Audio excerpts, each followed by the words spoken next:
I, Angela van Bengale, was born in 1638 in Ganges Delta, Bengal, India, where was also known as Maya Enslaved. I was taken by slave raiders in Ganges Delta in the area of Bengal in India. We were brought to Cape Town via Batavia with 3 of my children along with the ship commander of Amersfoort, Peter Camp. We arrived in Cape Town on the 24th of February 1657, where my children and I were brought by the VOC commander, Peter Camp, to be his personal servants.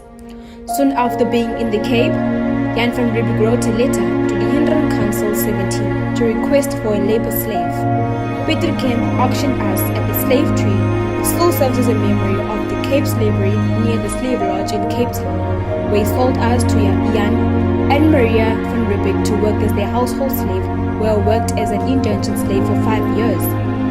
He soon later left Cape Town for Batavia, but before he left, he sold me to Abraham who then was also a slave owner.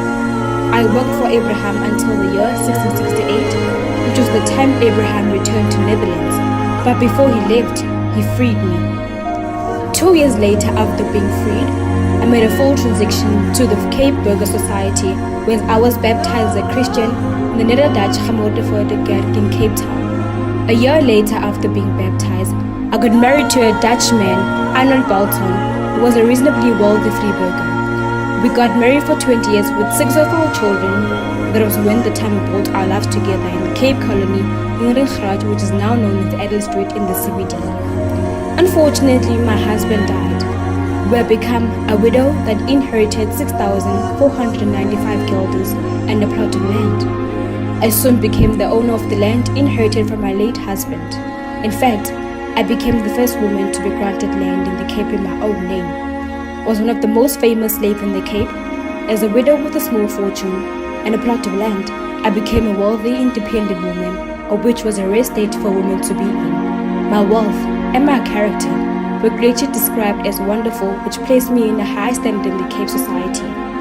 I was around my 70s when I started experiencing several hardships in my life. It was when my son-in-law, Alofberg, was married to my daughter, Annie, was put to detention. My son, Jan van As, was executed for kidnapping, stock theft, and murder, and was later banished to Robben Island. All these events created great suffering in my life.